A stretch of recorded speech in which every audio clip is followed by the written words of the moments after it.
खुशामदीद आप सबको हमारी तरफ से हो। आज दिसंबर की 16 तारीख है। सुबह के 8:35 हुए हैं। हस्बे वादा आपके सामने हाजिर खिदमत है प्रोग्राम सलाम जेके की आज की नशरियात लेकर। उम्मीद है कि आप रूबसेहत होंगे और जिस मोहब्बत, शफकत और प्यार के साथ इस नशरियात को आप देखते हैं, आप इसको देखते रहेंगे। टीवी के साथ साथ अब आप हमारे साथ ज्वाइन करेंगे फेसबुक पर, ट्विटर पर, इंस्टाग्राम पर और साथ साथ यूट्यूब पर हमारी बराह रास्त नशरियात आप देख सकते हैं। ऑफिशियल वेबसाइट पर आने के लिए याद रखिएगा www.gulistannews.in और यहाँ से आप और हम ज्वाइन करेंगे जी इन सभी मरहलों पर, इन सभी रास्तों से, और अपनी आरा हम तक आप पहुँचाएंगे ताकि प्रोग्राम को मज़ीद जाज़िब नज़र, खूबसूरत, बेहतर बनाया जा सके। और जनाब, जब आज की नशरियात की हम बात करते हैं तो 3 पड़ाव में ये प्रोग्राम होगा। जम्मू कश्मीर की खबरों से शुरुआत करेंगे, मुल्क की सतह तक की खबर आप तक बताएंगे, बैनुल-अक़वामी सतह में क्या कुछ हो रहा है उस पर भी गुफ्तगू करने की कोशिश करेंगे। तीसरे पड़ाव पर आएंगे तो यानी 9:40 का वक्त होगा जब हमारी फ़ोन लाइन्स खुलेंगी। आप और हम बात करेंगे, आपके मसाइल को हुकूमत तक पहुँचाने का एक बेहतरीन मौका होगा। घर बैठे आप अपनी शिकायत को दर्ज करवाइएगा इस उम्मीद के साथ कि हुकूमती इदारे उन शिकायतों का अजाला करें। 10 बजे तक ये ट्रांसमिशन रहेगा और प्रोग्राम के इब्तिदाई मरहले में हम आपको लिए चलते हैं पहले माजी में। और माजी में आज का दिन 16 दिसंबर, माजी में चंद अहम बातें क्या कुछ है, हस्बे वादा आपके सामने आसिफ रशीद लेकर आएंगे। आसिफ, बहुत बहुत शुक्रिया आप सभी का हमारे साथ ज्वाइन करने के लिए। खुशामदीद कहते हैं आपको गुलिस्तान न्यूज़ के दिल्ली स्टूडियो से बराह रास्त। और 10 बजे तक हमारा और आपका साथ रहने वाला है। आखिरी 15 मिनट आप कॉल कीजिएगा, अपनी बात रखें, लेकिन उससे पहले अलग अलग हिस्सों की खबरें आप तक पहुंचाएंगे, चाहे वो जम्मू कश्मीर की बात हो, लद्दाख के साथ साथ नई दिल्ली और मुल्क के बाहर इस वक्त सारी सूरत हाल, सरहद पार की भी बात करेंगे। आज का दिन बड़ा इंपॉर्टेंट पाकिस्तान के हवाले से भी है। बात सबसे पहले हिस्ट्री ऑफ द डे से, तय फॉर्मेट के मुताबिक हम चलेंगे। तारीख में आज का दिन क्या कुछ कहता है। और साल 2014 में आज ही के दिन पेशावर में एक स्कूल पर हमला हुआ और 150 के करीब तलबा और उस्ताद आज के दिन हलाक हुए थे। 1951 में आज ही का दिन था जब हैदराबाद के अंदर सालार जंग म्यूजियम कायम किया गया था। 1971 में बांग्लादेश एक आज़ाद मुल्क बना, यौम आज़ादी है और आज यहां पर भी तकरीबात हो रही हैं। 1862 में नेपाल ने अपनी रियासत का आइन आज ही के दिन कबूल किया था। 16 दिसंबर बांग्लादेश के साथ साथ नेपाल के लिए भी काफ़ी इंपॉर्टेंट है, जहां पर 1862 में मुल्क के अंदर रियासती आइन को नाफिज किया गया, उसे कबूल किया गया। 1920 में 16 दिसंबर की यानी आज ही के दिन जॉर्जियन कैलेंडर के मुताबिक फिनलैंड ने लीग ऑफ नेशंस में शमूलियत इख्तियार की और अक़वाम मुत्तहिदा के साथ बराह रास्त जुड़ गया। 1740 में पर्शिया के फेडरिक II ने ऑस्ट्रेलिया की जानशीनी पर हमला किया और कब्जा भी आज ही के दिन कर लिया था। 1707 में आखिरी आतिशफशा माउंट फूची जापान के अंदर फटा। इसके बाद से किसी तरह का नुकसान या नहीं देखा गया, लेकिन माहिरीन के मुताबिक मौजूदा जो सूरत हाल बन रही है, एनवायरमेंटल जो स्पेस हमारी है, इसमें एक बार फिर आतिशफशा कहीं पर भी नुकसान पहुंचा सकता। लेकिन आखिरी बार आज का दिन था, 1707 साल था और माउंट फूजी जो सबसे बड़े आतिशफशा में से एक जापान के अंदर है, वो आज के दिन फटा था। 1937 में आज ही के दिन रेडियो पाकिस्तान लाहौर ने अपनी नशरियात का आगाज किया और बाकायदा आहिस्ता आहिस्ता ये तीनों सूबों के अंदर बाद में शुरू कर दिया गया। ये तो हिस्ट्री ऑफ द डे थी। माजी में आज का दिन क्यों इंपॉर्टेंट था, इस पर बात करना क्यों जरूरी था। अब जरा प्रोग्राम का आगाज करते हैं और सबसे पहले बात जम्मू कश्मीर की करेंगे, जहां पर कल भी ऑपरेशन चल रहा था, आज भी ऑपरेशन चल रहा है और आज भी फोर्सेस की कामयाबी की इतलात मौसूल हुई है। एंटी मिलिटेंट ऑपरेशंस की जहां तक हम बात करें तो शुरुआत कल रात देर गए की करते हैं, जहां पर 10:40 के आसपास ये खबर सामने आई थी कि रेडवनी और रेडवनी बाला के आसपास इलाके के अंदर तसादुम आराई हुई है, इनकाउंटर हुआ है, क्योंकि लगभग 9:15 बजे सिक्योरिटी एजेंसीज ने बड़े इलाके को कोऑर्डिनेट सर्च ऑपरेशन के दायरे में लाया, जिस दौरान वहां पर गोली चली। उसके फौरन बाद इस बात की तस्दीक हुई कि इस इलाके के अंदर जो मुसद्दिका इत्तला इंटेलिजेंस एजेंसी सिक्योरिटी फोर्सेस को मिली थी वो तस्दीक शुदा है और इस ऑपरेशन को शुरू किया गया। रात का वक्त था, इसलिए एडिशनल डिप्लॉयमेंट लगा दी गई है। सभी खारजी और दाखिली रास्तों को बंद कर दिया गया। लेकिन अब जो इस वक्त की बड़ी खबर आ रही है रडवनी बाला इलाके से, वो ये आ रही है कि इस झड़प के दौरान 2 मिलिटेंटों के मारे जाने की खबर आ रही है। अभी तक 2 मिलिटेंट जो है रात भर के इस ऑपरेशन के अंदर मारे गए हैं। रडवनी बाला साउथ कश्मीर कुलगाम का इलाका, जहां पर रात देर गए ऑपरेशन शुरू किया गया था। और इस वक्त की सबसे बड़ी खबर यह है कि 2 मिलिटेंट इसमें मारे गए हैं। दोनों मिलिटेंटों की शिनाख्त होना अभी बाकी है। ताहम अभी जो जरा से हमारे पास खबर आ रही है कि 2 पिस्टल और कुछ गोला बारूद इनके कब्जे से जो वो बरामद हुआ है। एक के बारे में जो इतला आ रही है वो ये है कि आदिल अहमद शाह इसका नाम बताया गया है और ये टीआरएफ का मिलिटेंट था, कैटेगरी सी का मिलिटेंट था। और उसके साथ साथ आमिर अहमद डार, जिसका वालिद का नाम बशीर अहमद डार बताया जा रहा है। 2000 से इन्होंने ज्वाइनिंग की थी। इनकी एक्टिव जो था 2021 में ही इनकी एक्टिवेशन हुई थी और टीआरएफ में इनका मिलिटेंट ग्रुप इनका बताया गया है। और यहाँ पर भी जो इस वक्त की बड़ी खबर है वो यही है कि जनाब ये सी कैटेगरी का मिलिटेंट था और दोनों मिलिटेंट जो है मारे गए हैं। एक का ताल्लुक यारीपोरा से है और दूसरा बताया जा रहा है सुरनसौन कुलगाम इलाका है, वहाँ के ये दोनों रहने वाले हैं। अभी तक ज़रा से हमारे पास ये इतलात आ रही है, ताहम सरकारी तौर पर थोड़ी देर में तफसीलात आएंगी। ये डिटेल्स जो ये तस्वीरें हैं जी, ये रात देर गई की है जब वहाँ ऑपरेशन रात भर चल रहा था।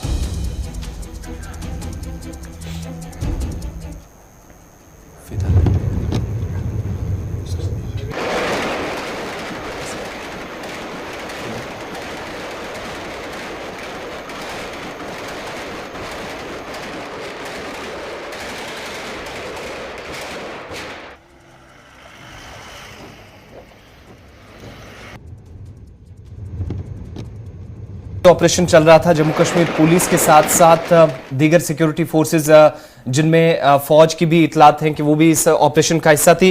अपने नुमाइंदे के पास चलते हैं। हमीद हमारे साथ इस वक्त फोन लाइन पे ज्वाइन किए हुए। हमीद, क्या कुछ तफसीलात हैं ऑपरेशन के हवाले से? अभी ऑपरेशन चल रहा है? नहीं, ऑपरेशन तो कंप्लीटली बंद हो गया। वहाँ पे जो 2 मिलिटेंट्स की जो लाशें वहाँ पे पाई गई, ये देर रात के कम से कम 10:30 बजे उसकी कंफर्मेशन मिली है कि वहाँ पे इनकाउंटर शुरू हो गया। तो उसके बाद फौज ने वहाँ पे वो इस वक्त तफसील है, वहाँ पे फौज ने इनकाउंटर साइट्स को छोड़ दिया और 2 मिलिटेंट्स की लाशें वहाँ से बरामद हुई है। जी, किस इलाके के अंदर ये ऑपरेशन चलाया गया था? क्या ये रिहायशी इलाका था, कोई जंगली एरिया था जहां पर मुश्तबा नक्लो हरकत के बाद ऑपरेशन को अंजाम दिया गया? नहीं, ये बस्ती इलाका है, रेडवनी इलाका है। खड़वनी से तो कई किलोमीटर 2 किलोमीटर की दूरी पर ये वाक़ा रेडवनी है, वहीं पे ये ऑपरेशन चलाया गया था जहाँ पे कम्प्लीटली बस्ती है। जी, बहुत बहुत शुक्रिया तफसीलात फराहम करने के लिए। हमारे नुमाइंदे हमीद हमारे साथ कुलगाम से थे, तफसीलात फराहम कर रहे थे। फिदा भी है। चलिए, फिदा हुसैन भी हमें साउथ कश्मीर से ज्वाइन किए हुए हैं। चूंकि जनूबी कश्मीर की जब बात हो रही है तो इस पर भी बात करना जरूरी है। आप साउथ को देखेंगे तो शोपियां के अंदर ऑपरेशन खत्म हुआ, उसके बाद पुलवामा के अंदर कल सुबह ही ऑपरेशन शुरू किया गया और यहां पर भी बताया जाता है कि हिजब का एक कमांडर हलाक हुआ और उसके बाद शाम होते होते एक और ऑपरेशन यहां पर साउथ कश्मीर के जिले के अंदर अंजाम दिया गया। फिदा, साउथ कश्मीर के अंदर यह के बाद दीगर ऑपरेशन, क्या मिलिटेंटों की सरगर्मियां बढ़ी हैं, नकलो हरकत ज्यादा देखी गई है, जिसके बाद एक ऑपरेशन हम देख रहे हैं, या फिर यूं कहें कि इंटेलिजेंस इनपुट्स जो हैं वो काफी ज्यादा पहले के मुकाबले सख्त है, ज्यादा है, जिसकी वजह से ऑपरेशन हर तकरीबन 12 घंटे के बाद कहीं ना कहीं एक सर्च या एनकाउंटर शुरू हो जाता है?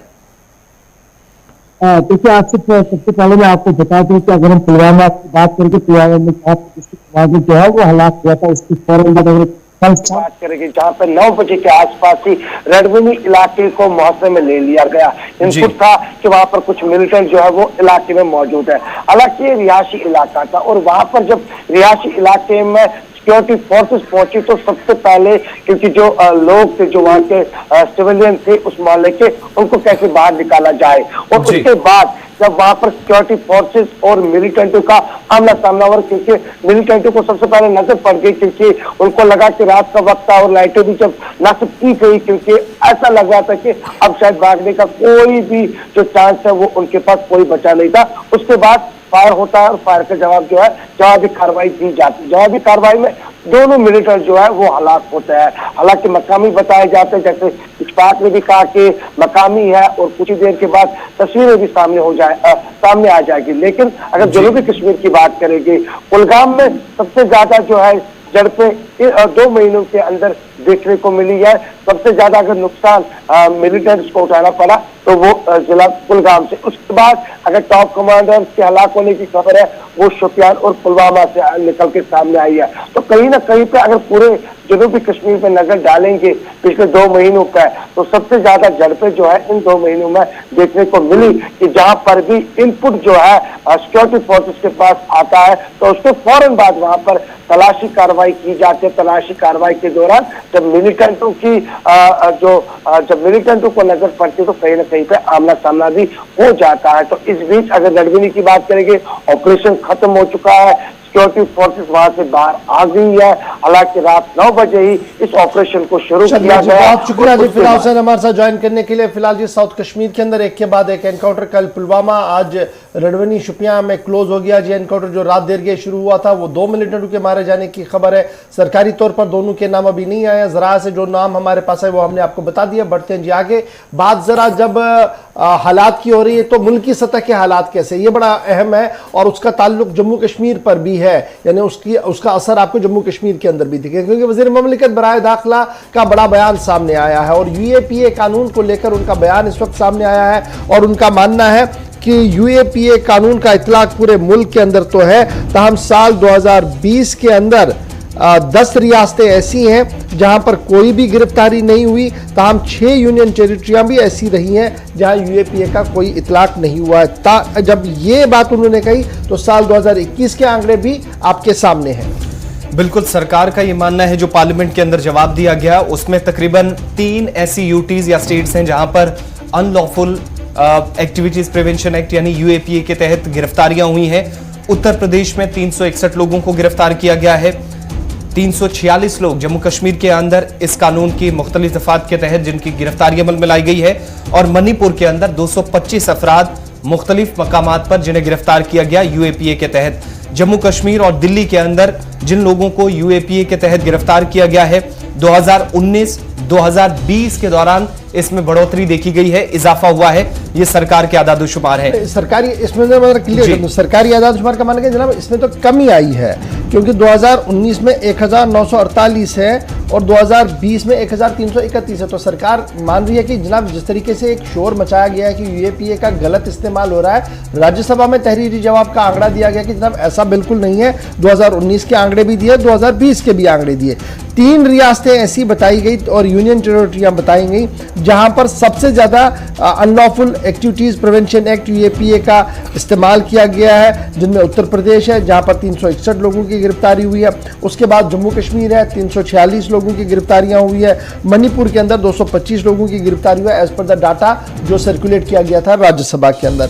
जब जम्मू कश्मीर की हम बात करते हैं तो जम्मू कश्मीर और दिल्ली में जो अरेस्ट किए गए हैं यूएपीए के तहत, इसमें इंक्रीज दिख रहा है इन 2 रियासतों में 19 और 20। ओवरऑल जब आप मुल्क की सतह पर देखते हैं तो उसके मुकाबले में जो डाटा दिया गया ये तो बड़ा कम है जी और कम हो रहा है। लेकिन दिल्ली और जम्मू कश्मीर के जाविये से जब आप इसको देखेंगे तो आपको लगेगा जनाब साल 2019 और साल 2020 में फिगर शूट अप हुए हैं और ये बड़े हैं और यूएपीए का इतलाक इन दोनों यूटीज के अंदर सबसे ज्यादा हुआ है। और अमंग जो रियासतें हैं बिहार, महाराष्ट्र, मेघालय, पंजाब, उत्तर प्रदेश, वेस्ट बंगाल, यहाँ पर अरेस्ट हुई है यूएपीए के तहत साल 2020 में ज्यादा एज कंपेयर टू साल 2019। तो ओवरऑल ये सिचुएशन बताई गई कि जनाब कानून तो है हमारे पास लेकिन इसका रैंडम इस्तेमाल नहीं हो रहा है, इस्तेमाल वहीं पर हो रहा है जहां पर इसकी जरूरत है। दिल्ली और जम्मू कश्मीर के अंदर सबसे ज्यादा यूएपीए का इस्तेमाल हुआ है as per the data available जो दिया गया है राज्यसभा के अंदर। जी चलिए बढ़ते हैं आगे। वापस बात अब जरा जम्मू कश्मीर की करते हैं। मुख्तलिफ रियासतों का आदाद-ओ-शुमार सरकार ने रखा है, कुछ और सरकार की तरफ से भी जवाब दिए गए हालात पर थोड़ी देर में आपके सामने रखेंगे। लेकिन बात जम्मू कश्मीर के बाजारों की भी करते हैं, क्योंकि जहां पर मुल्की सतह पर महंगाई की शरह मुसलसल बढ़ रही है। अफराते ज़र में हमने कभी कमी कभी उतार चढ़ाव के बीच कभी ज्यादा भी हमने होती देखी, लेकिन बढ़ती कीमतों से आम आदमी जहां बेबस है वहीं जम्मू कश्मीर के अंदर महकमा फूड, जिस पर इल्जाम यह है कि जो मुकर्ररा रेट लिस्ट है, जो सरकारी नरकनामे हैं, वो जारी तो सरकारी दफातर से कर दिए जाते हैं, लेकिन मुख्तलिफ इलाकों से शिकायत ये मौसूल हुई है कि बाद में इन पर कोई नजरसानी नहीं हो रही है, किसी तरह की कोई चेकिंग का कोई यहाँ पर निजाम नहीं है। मुख्तलिफ हिस्सों के अंदर चाहे वो सब्जियां हो, चाहे वो फ्रूट्स हो, रिवाइज लिस्ट हमेशा सामने आती है, नरकनामे सामने आए हैं, लेकिन इन पर अमल दरामद करने में महकमा खुद नाकाम रहा है। चूंकि अलग अलग जगहों पर चिकन की कीमतें हर दुकान से मुख्तलिफ होती हैं, ये भी शिकायत मौसूल हो रही हैं, और गोश्त की कीमतें या इसके मयार पर कोई नजर नहीं है, कोई चेक नहीं होता है, इस तरह की भी इतलात है। और महकमा फूड के खिलाफ सख्त बरहमी का इजहार सिविल सोसाइटी की तरफ से भी वादी के अंदर और जम्मू के अंदर भी किया जा रहा, उस वक्त जब तेल की कीमतें बढ़ रही हैं, दालों की कीमतें बढ़ रही हैं और दीगर जो अशिया खुदरोश है उसकी कीमतें मुसलसल आसमान छू रही हैं। अब जनाब आज ये खबर करने का मतलब क्या है जी? जब हमने कल ही आपको अफरात ज़र के हवाले से खबर बताई थी, मामला ये था कि जनाब हुकूमती इदारों की तरफ से, कंज्यूमर अफेयर्स और पब्लिक डिस्ट्रीब्यूशन की तरफ से बाज़ाब्ता तौर पर एक रेट लिस्ट जारी की गई, जिसमें हर एक चीज़, फल और सब्जियों को लेकर दाम मुकर्रर किए गए, और ऐसा लग रहा था कि विद इन 24 आवर्स जो है ये इतलाक जनाब मार्केट के अंदर होगा। लेकिन कल पूरे दिन खंगालने के बाद, एंटायर जम्मू कश्मीर के अंदर खंगालने के बाद मालूम पड़ा कि हुक्म हाकिम जो है वो तो चल ही नहीं रहा है, और मनमानी दामों पर सब्जियां भी फरोख्त हो रही हैं और फल फ्रूट भी उसी तरीके से बेचे जा रहे हैं। बेचने वालों से जब पता किया तो कहा जनाब मंडी के भाव ऐसे हैं, और मंडी वालों से जब पूछा गया तो पीछे से दाम ऐसे है। तो जब ये रेट्स तयन किए गए और ये आई वॉश किया गया जनाब आम लोगों के लिए, उन्हें कहा गया कि एक राहत होगी, तो क्या उन चीज़ों का ख्याल नहीं रखा गया? सीधे श्रीनगर चलेंगे, हिलाल आंजुरी हमारे साथ ज्वाइन कर चुके हैं। हिलाल, बहुत शुक्रिया जी ज्वाइन करने के लिए। बड़ा इंपॉर्टेंट ये है कि सरकार ने नरखनामा जारी किया, कहा कि साग जनाब रेट क्या होगा, आपकी मूली, शलगम, प्याज, टमाटर, आलू, हर एक चीज की रेट्स बता दी, और कहा कि इसका इतलाक जी फौरी होगा क्योंकि मशावरत के बाद रेट्स जारी कर दी गई। पिछले 2 दिन से जो हम मार्केट का रेट देख रहे हैं वो बतदरीज उसी तरीके से है जो आज से 1 हफ्ता पहले था। जिस तरीके से आलू, प्याज, टमाटर बिक रहा था बड़े दामों पर, ऊंचे दामों पर, वही दाम आज भी। सरकारी निरखनामे का इतलाक कहीं पर भी नहीं है। तो क्या मैं ये समझूं कि CAPD महकमा, जिसके पास एनफोर्समेंट डिपार्टमेंट भी है, वो सिर्फ एक खानापुरी के लिए अब महदूद हो गया है और ग्राउंड जीरो पर कोई भी दिलचस्पी वो नहीं दे रहा है?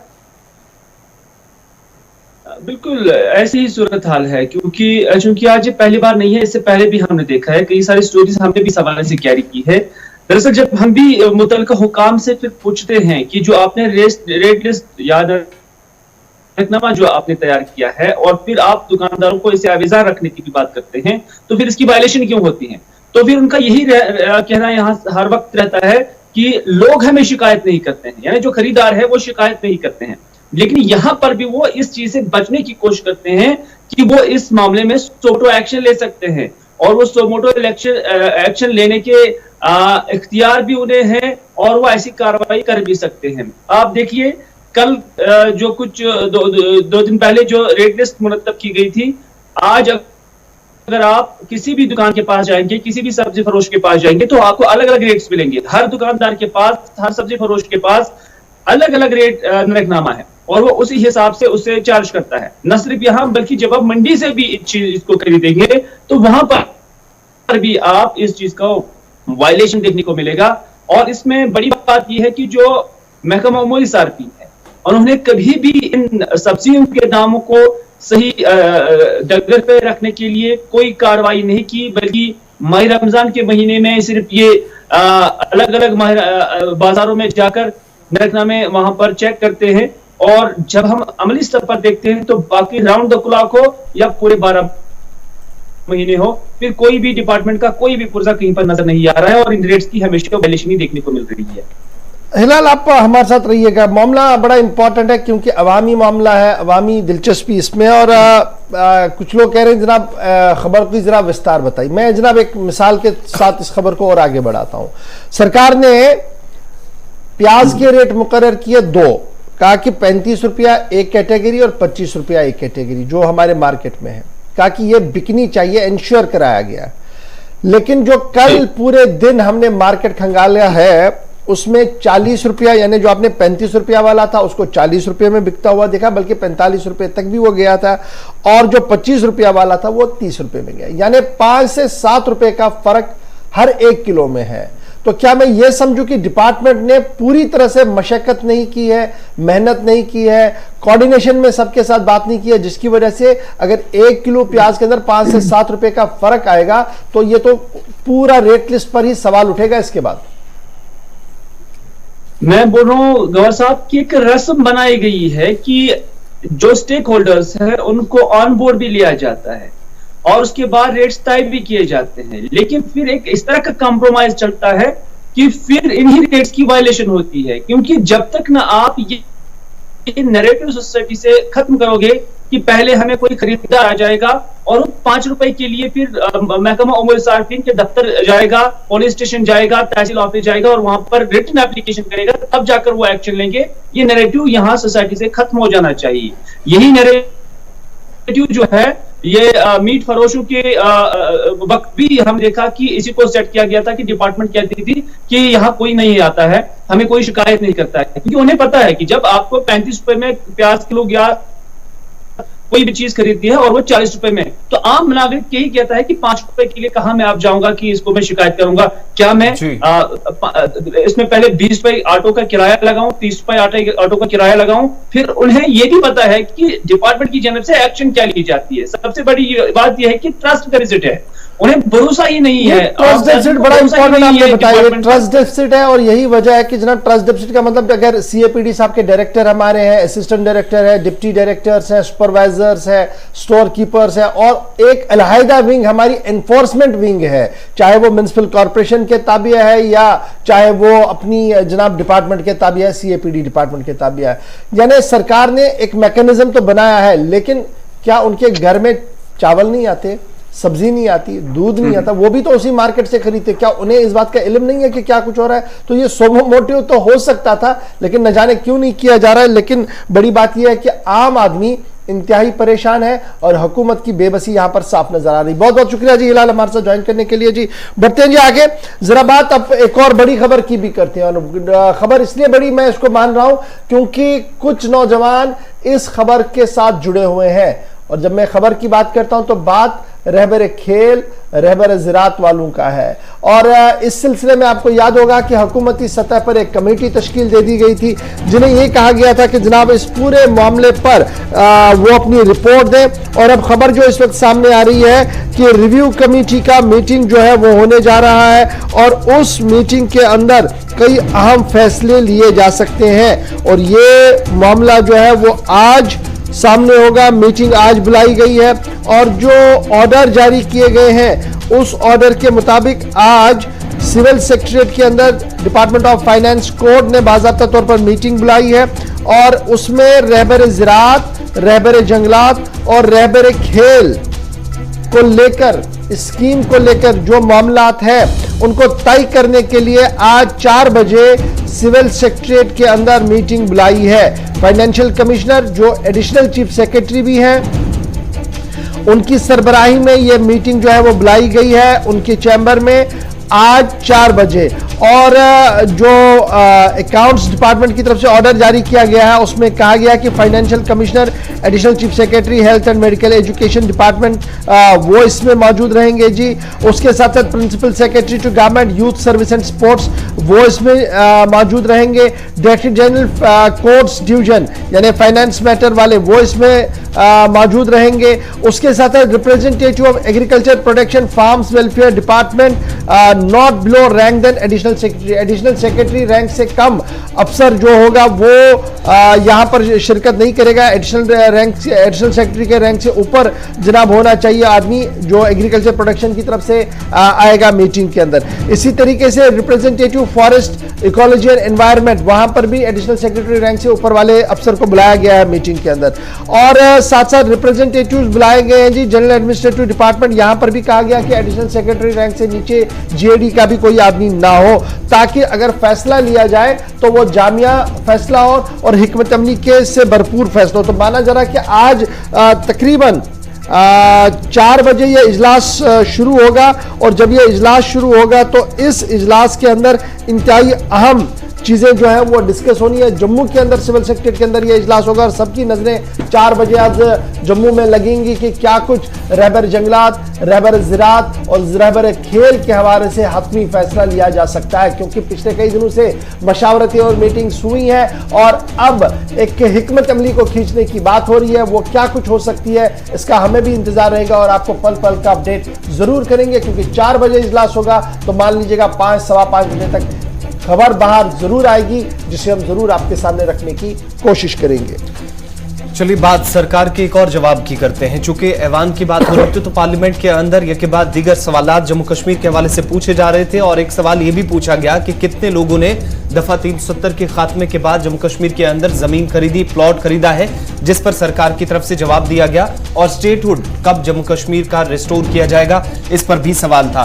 तो सरकार ने राज्यसभा के अंदर वजारत दाखिला की तरफ से जो जवाब दिया गया उसमें दोनों सवालों का एक एक करके जवाब दिया गया। एक तो ये कि जम्मू कश्मीर में इंतखाबात होंगे या नहीं, ये इलेक्शन कमीशन के दायरा इख्तियार में है, वो फैसला करेगा और वो मुनासिब वक्त पर इस पर अपनी बात भी रखेगा। इस बात पर भी जोर दिया कि मरकज के ज़ेर इंतजाम इलाके में मुनासिब वक्त पर जहां इसको रियासत का दर्जा दिया जाएगा, तो दूसरी तरफ राज्यसभा में तहरीरी सवालों के जवाब में कहा गया कि जम्मू कश्मीर के अंदर अभी तक 370 के खात्मे के बाद सिर्फ 7 प्लॉट्स गैर मकामी लोगों ने खरीदे हैं। बाहर से लोग गए, जमीनें खरीदी, 7 प्लॉट्स अब तक खरीदे गए, लेकिन 7 के 7 इस वक्त जम्मू सूबे में है जिनने आज भी जमीनें ली हैं। 5 अगस्त 2019 को जब 2 हिस्सों में जम्मू कश्मीर को तकसीम किया गया तो उसके बाद से ही पार्लियामेंट के अंदर जो सारी सूरत हाल है और टाइमलाइन के बारे में सवाल पूछा गया था बिलखुसूस कि क्या सरकार के पास कोई उसके मुकर्रर मुद्दत है, कोई टाइमलाइन है कि जब वो स्टेटहुड रिस्टोर करेगा जम्मू कश्मीर यूटी का। तो उस पर जवाब दिया गया कि ये इलेक्शन कमीशन के दायरा इख्तियार में वो इंतखाबात कब करेगा और मुनासिब वक्त पर जम्मू कश्मीर को रियासत का दर्जा देने की बात कही गई है, कोई टाइमलाइन इस पर नहीं बताई है। दूसरी बात ये कि सिक्योरिटी निज़ाम में नुमायां बेहतरी आई है और साथ ही गुज़श्ता 3 बरसों में तशद्दुद आमीज़ वाक़यात में कमी देखने को मिल रही है। ये सरकार का वर्जन है। जम्मू कश्मीर में 5 बरसों के दौरान शहरी हलाकतों में कमी रिकॉर्ड की गई है, ये सरकार मानती है और हर साल तकरीबन 37 से 40 शहरी हलाकतें इस पिछले 4 से 5 सालों में दर्ज की गई है, जो पहले सरकार के बकौल ज्यादा होती थी। साथ ही ये भी बताया कि मिल्टन 2 की जानिब से शहरियों को निशाना बनाया जाता है, लेकिन आम शहरी हलाकतों के बावजूद भी गैर मकामी मजदूर जो भारी तादाद में बिना किसी खौफ या डर के काम जम्मू कश्मीर के अंदर कर रहे हैं, वादी के अंदर भी है और कुछ माह से सयाहों की तादाद भी बढ़ रही है। ये सरकार की तरफ से ऐवान के सामने रखा गया है और खूबसूरत सयाहती मकामात से गैर मकामी लोग लुत्फानंदोज हो रहे हैं। सरकार का जवाब यानी 2 चीजें बड़ी इंपॉर्टेंट है जिस तवील बयान के अंदर। एक तो ये कि इलेक्शन कराना इलेक्शन कमीशन के दायरे इख्तियार में है, वो जब चाहें करा सकते हैं, लेकिन उसके लिए हद मुकर्रर है। जनाब हदबंदी कमीशन की पहले और कमीशन का इजलास चंद दिनों के अंदर अंदर होने जा रहा है, उसके बाद रिपोर्ट आपके सामने आएगी। आप माना जाए कि डिस्ट्रिक्ट लेवल पर ये रिपोर्ट्स को जो तैयार किया गया है तो बड़ा दिलचस्प रिपोर्ट होगा, उसको देखिएगा। उसके बाद ये भी कहा गया कि 5 अगस्त के बाद सन 2019 में जब रियासत को 2 हिस्सों में तकसीम किया गया तो सिर्फ 7 लोग ऐसे हैं जी जो बैरून रियासत से आए हैं, आउट ऑफ जम्मू कश्मीर आए, जिन्होंने अपने लिए जायदादें खरीदी हैं, प्लॉट्स खरीदे हैं, गैर मनकूला प्रॉपर्टी खरीदी है और वो 7 के 7 जम्मू प्रोविंस के अंदर है, जम्मू सूबे के अंदर है, जिन्होंने ये चीज़ें खरीदी हैं। बढ़ते हैं जी आगे।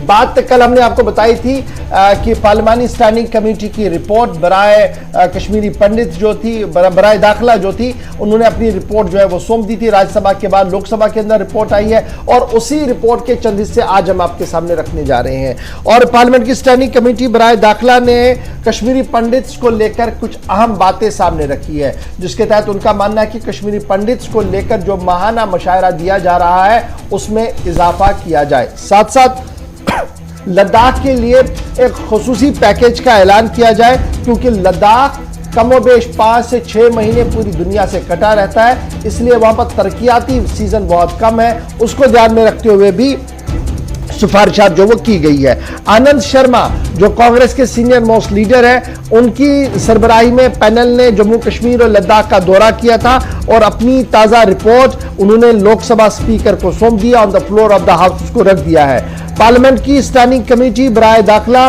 जिसकी सरबराही आनंद शर्मा कर रहे हैं, उन्होंने अपनी रिकमेंडेशंस में साफ कर दिया है कि कश्मीरी पंडित माइग्रेंट्स जिन्हें स्पेशल पैकेज दिया जा रहा है उनकी ओर खुसूसी तवज्जो देने की जरूरत है। अब क्या कुछ कहा गया कि उनको मंथली पैसा जो दिया जा रहा है, जो पेमेंट्स हो रही है, उसको इजाफा हो। लास्ट टाइम साल 2018 में जब वजीर दाखिला राजनाथ सिंह थे, उन्होंने उनका माहाना पैसा बढ़ा दिया था, जो उनको ईयरली मंथली पैसा मिलता है सरकार की तरफ से रिलीफ, उसको बढ़ाया था। और रिलीफ जो बढ़ाया था वो रेज किया गया था 10,000 रुपया पर फैमिली से 13,000 रुपया पर फैमिली, यानी 2,500 रुपये से 3,250 रुपया उसको कर दिया गया था। और फिर जब आनंद शर्मा वहां गए तो बहुत सारी डेलीगेशन उन्हें मिली, तो सबसे बड़ी डिमांड जो थी वो ये थी कि इस रिलीफ के पैसे को और ज्यादा बढ़ाया जाए, क्योंकि इन्फ्लेशन जो है वो हर दिन बढ़ रही है और इस कम कलील पैसे के अंदर गुजारा करना काफी मुश्किल होगा।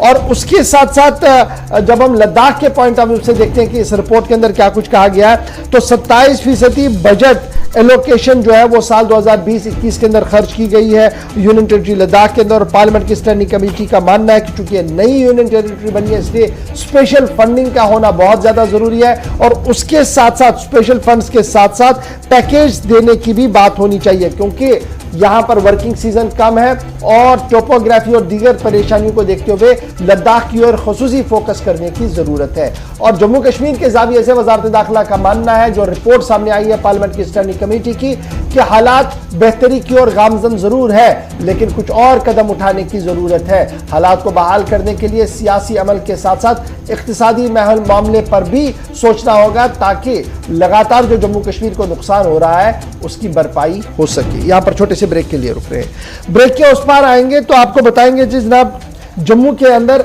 सयाहती शोबे को दबाम बख्शने के लिए सरकार ने कदम उठाए हैं, कितने वो कारगर होंगे वो आपको बताएंगे। उसके साथ साथ आपको बताएंगे कि एडमिनिस्ट्रेटिव काउंसिल का इजलास हुआ है, चंद अहम फैसले हुए हैं, फैसले क्या कुछ है आपके सामने रखेंगे। और आपको यह भी बताएंगे कि कोविड के बाद ओमिक्रॉन और कोविड के बीच मुल्क और जम्मू कश्मीर की सूरत हाल क्या कुछ है। बैक टू बैक सब खबरों पर बात करेंगे, लेकिन छोटे से तिजारती वक्फे के फौरन बाद।